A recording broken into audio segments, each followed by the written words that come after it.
Praise the Lord. प्रभु आप सबको आशीष दे। मैं उम्मीद करता हूँ कि आप सब प्रभु में आनंदित होंगे और प्रभु की सेवा में लगे होंगे। आज आपने बाइबल पढ़ा होगा, प्रार्थना भी किया होगा और लोगों को यीशु के बारे में बता भी रहे होंगे। आज का वचन परमेश्वर आपसे ज़रूर बात करें। हमें संसार के लोग क्या कहते हैं उस पर ध्यान मत दीजिए, यीशु हमें क्या कहता है उस पर ध्यान दीजिए, क्योंकि एक ऐसा ही वचन है।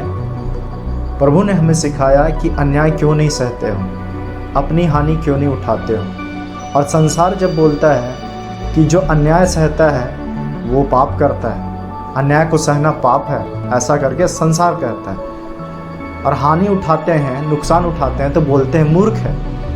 लेकिन परमेश्वर का वचन कहता है अपनी हानि क्यों नहीं सहते। आइए हम लोग इस बातों को वचन से जानते हैं क्या कहता है परमेश्वर का वचन। 1 कुरिन्थियों 6:7। परंतु सचमुच तुम में बड़ा दोष तो यह है कि आपस में मुकदमा करते हो, अन्याय क्यों नहीं सहते, अपनी हानि क्यों नहीं सहते। मतलब हम लोग आज हानि उठाना नहीं चाहते हैं, अन्याय को सहना नहीं चाहते हैं। और बाइबल हमें सहने के लिए कहता है, बर्दाश्त करने, क्योंकि पवित्र आत्मा भी धीरज और संयम हमें सिखाता है। क्या हम सहन करने की शक्ति है? हम दूसरों का डांट सुन नहीं सकते, हम दूसरों का बात को बर्दाश्त नहीं कर सकते।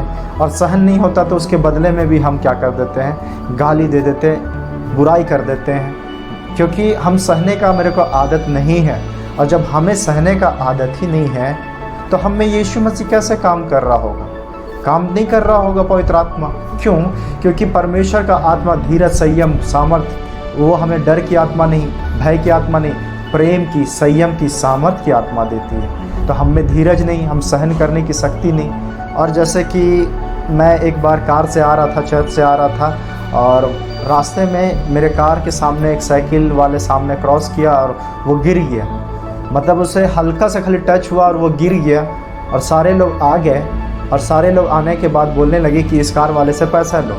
सब लोग उस पर दबाव डालने लगे। और जब मैं उसे उठाने के लिए जब गया तो बाद में उसे पैर वैर को झाड़ने लगा, बोलना भाई कुछ चोट तो नहीं लगा। उसने बोला नहीं कुछ चोट नहीं लगा, ऊपर वाला है बचा लिया। जबकि वो मसीह नहीं था, लेकिन वो बोलता है कि ऊपर वाला बचा लिया। आज भी कुछ ऐसे लोग हैं जो परमेश्वर पे भरोसा रखते हैं। उसने बोला कि उस परमेश्वर ने बचा लिया। और जब वहाँ से वो जा रहा था तो वहाँ पे बगल में एक दुकान है, तो ठेला लगा हुआ है, तो वो जूस दुकान है। तो वो बोलते हैं कि अरे भाई तुम उसको छोड़ क्यों रहे हो, उस कार वाले को, उससे पैसा लो, उसको छोड़ो मत। और वो बोलता है कि नहीं नहीं मुझे पैसा नहीं चाहिए, बस ऊपर वाला मेरे को सही सलामत रख दिया, यही काफ़ी है। और वो दबाव डालने लगा कि अरे कैसा मूर्ख है, और उसे गंदे गंदे गाली, अपशब्द, अभद्र वर्ड बोलने लगा। और बोलने लगा कि अरे तुमको तो उससे पैसा लेना चाहिए। लेकिन देखिए कि आज संसार आपको पाप करने के लिए दबाव डालता। वो बोल रहा कि मैं सही सलामत हूँ, ठीक ठाक हूँ। वैसे ही आज अन्याय हो रहा है और लोग दबाव डाल रहे हैं। आप सही चलना चाहते हैं लेकिन लोग आपको सही चलने नहीं देना चाहते। इसीलिए आज संसार पाप में डूबा है। इसीलिए अपने आप को उस जाति से बचा के रखो। परमेश्वर का वचन कहता है संसार के सादृश्य ना बनो। तो ऐसे ही हमें सहना है। वो तो मसीह नहीं होके भी सहा और चुपचाप रहा और कोई गलत कदम नहीं उठाया, ना गलत तरीके से वो पैसा लेना चाहा। क्योंकि लोग ऐसा सिचुएशन में फ़ायदा उठाते हैं कमज़ोरी का, किसी के दुर्बलता का। हमें भी वो काम नहीं करना है। हमें जितना भाग मिला है वो हम लें, जितना हमारा मजदूरी है हम वो लें। उससे एक्स्ट्रा कुछ भी ऐसे लालच करके या गलत तरीके से ना लूटें उसे। हम प्रभु का विचार करके सहें। 1 पतरस 2:19 और 20। क्योंकि यदि कोई परमेश्वर का विचार करके अन्याय से दुख उठाता हुआ क्लेश सहता है तो यह सुहावना है। क्योंकि यदि तुमने अपराध करके घूंसे खाए और धीरज धरा तो इसमें क्या बड़ाई की बात है। पर यदि भला काम करके दुख उठाते हो और धीरज धरते हो तो यह परमेश्वर को भाता है। अब जब परमेश्वर को यह भाता है, यह पसंद है, हम उसका विचार करके इस काम को कर रहे हैं कि प्रभु को ये पसंद है कि हम अन्याय को भी सह लें, उस दुख को भी सह लें। ये समझ कर अगर प्रभु की यही इच्छा है तो ठीक है प्रभु तेरी मर्जी पूरी हो, इस दुख की पीड़ाओं में तू मदद कर, साथ दे, ताकत दे, सहने की शक्ति दे। हमने अपराध किया और घूंसे खाया और बर्दाश्त किए, धीरज धरा, तो इसमें कोई बड़ी बात नहीं। लेकिन हमारे साथ हम भलाई करते हैं दूसरों का, अच्छा ही करते हैं, लेकिन उसके बदले में भी हमें बुरा ही मिलता है और तब हम सहते हैं, तो ये परमेश्वर को बहुत सुहावना लगता है कि मेरे बच्चे इस दुख को भी सह रहे हैं जिसमें उसने कोई गुनाह अपराध नहीं किया। यीशु मसीह ने भी तो कोई अपराध नहीं था, कोई पाप नहीं था, उसके बावजूद लोगों ने उसे सताया और उन लोगों ने यीशु के पास आके किसी ने माफ़ी नहीं मांगा, लेकिन यीशु ने कहा, पिता इन्हें क्षमा कर क्योंकि ये नहीं जानते कि क्या कर रहे हैं। वैसे ही हमें भी उन लोगों को जो सताते हैं उनके लिए प्रार्थना करके उन्हें क्षमा कर देना चाहिए, चाहे वो माफ़ी मांगे या ना मांगे। और आपको सहना चाहिए, बर्दाश्त करना चाहिए। बर्दाश्त करने का ये मतलब नहीं कि हम उसका बुराई करें, मतलब हमें क्षमा कर देना है हृदय से, तभी हम सह भी पाएंगे। और जब हम क्षमा करेंगे कैसे? जब हमारे अंदर यीशु का प्रेम होगा। हम इसीलिए क्षमा नहीं कर पाते क्योंकि मेरे अंदर यीशु का प्रेम नहीं। अगर मेरे अंदर यीशु का प्रेम है तो हम धीरज भी धरेंगे और उसे माफ़ भी कर पाएंगे। तो बुराई के बदले बुराई ना करें। बाइबल भी यही कहता है, पहला पतरस 3:9 में, बुराई के बदले बुराई ना करें बल्कि इसके विपरीत हम आशीष दें, सह लेने पाएँ, धीरज धरने पाएँ, क्योंकि यह ज़रूरी है। एक आंटी भी वहाँ पे एक बातों को सहन करती है जो हमारे चर्च में आती है। उसके पास बहुत अपना ज़मीन था, बड़ा ज़मीन था, और उसको कुछ लोगों ने गलत तरीके से ज़मीन को हड़प लिया।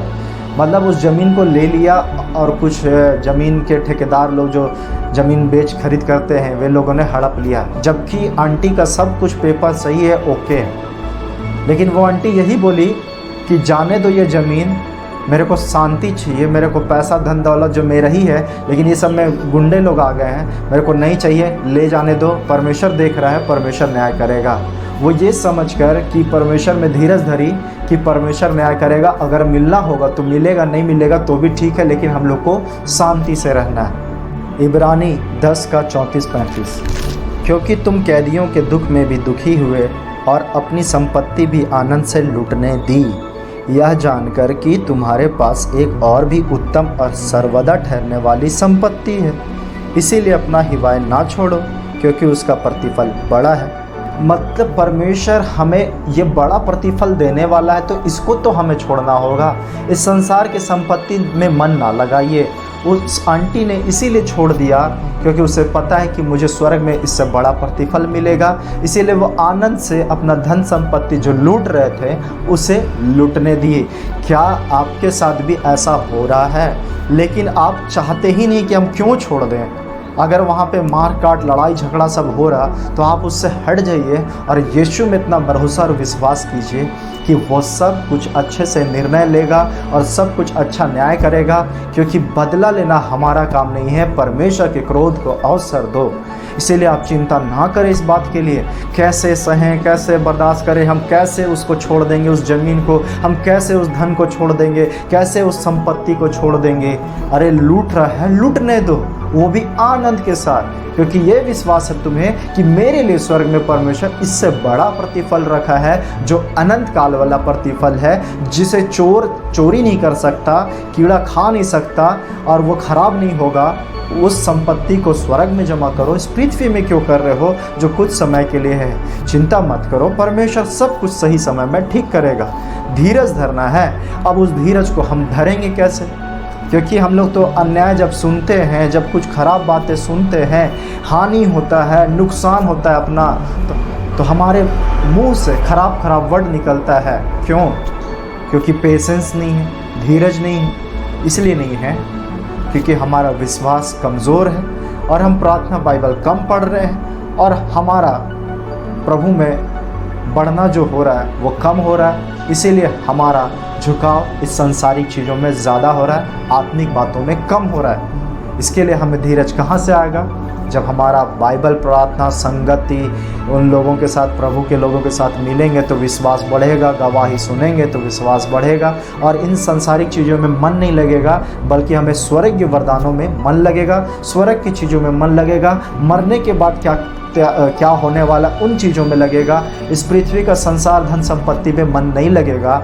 इसीलिए धीरज धरें, सब कुछ बदलने वाला है, परमेश्वर आपके लिए करने वाला है। क्योंकि जो परमेश्वर से प्रेम करते हैं उसके लिए सब बातें मिलकर भलाई को उत्पन्न करती है। आपको लगता है कि ये सब चीज़ आपका लुट रहा है, बर्बाद हो रहा, आप हानि नहीं उठा सक रहे हैं, नुकसान नहीं सह पा रहे हैं और बदले में आप झगड़े कर ले रहे हैं, इससे कोई लाभ नहीं है। इससे हानि है, शारीरिक हानि ही है, लेकिन कोई लाभ नहीं। लेकिन जब आप परमेश्वर पे भरोसा करेंगे और बर्दाश्त करेंगे और उसको मौका दीजिए काम करने का, परमेश्वर ज़रूर काम करेगा। इसीलिए पेशेंस रखिए, धीरज रहिए। अगर कोई आपका अपमान करता या बुराई भी करता है, आप बदला मत लीजिए, पेशेंस रखिए। नहीं हो पा रहा है तो उस जगह से हटिए, कैसा धीरज धरेंगे बोल के, तो उस माहौल से हट जाइए। अपने आप को प्रभु के गीतों को सुनने में कान लगाइए, मन लगाइए, बाइबल पढ़ना स्टार्ट कर दीजिए। हालेलुया, यीशु के लहू कीजिए, धन्यवाद यीशु, मुंह से बोलना स्टार्ट कर दीजिए और उस जगह से हट जाइए, ताकि आपका माइंड डाइवर्ट हो जाए और परमेश्वर में आपका और ज़्यादा मन लगे और ये चीज़ें आपको भटका ना पाए, आपका धीरज को, आपका विश्वास को कोई तोड़ने ना पाए। मैं विश्वास करता हूं कि आज आपने इन बातों से सीखा होगा कि हमें यीशु में पेशेंस रखना चाहिए, हर काम के लिए, हर चीज़ों के लिए, हर आत्मिक बातों के लिए, हर एक कामों में यीशु में भरोसा रखना चाहिए और पेशेंस रखना चाहिए। बहुत जल्द परमेश्वर आपके जीवन में काम करने वाला है, बहुत जल्द कुछ अद्भुत दिखाएगा, क्योंकि आपने धीरज भी धरना स्टार्ट किया है और परमेश्वर आपको आशीष देगा, आपके परिवार में आशीष देगा, बदलाव भी आएगा। बस पेशेंस रखिए, आपके घर के लोग भी बदलेंगे। आपको जो काम करना है, प्रार्थना, बाइबल, संगति, प्रभु की स्तुति, महिमा, इसको मत छोड़िए। आप मजबूत रहेंगे तभी आपका घराना भी उद्धार पाएगा। आप विश्वास में रहेंगे तो आपके घराना बचाया जाएगा। मैं विश्वास करता हूं कि आपने पेशेंस रखना स्टार्ट कर दिया। आज से और अभी से इस वीडियो के द्वारा प्रभु आपको आशीष दे। यीशु के नाम से आपके परिवारों को भी आशीष मिले। Praise the Lord.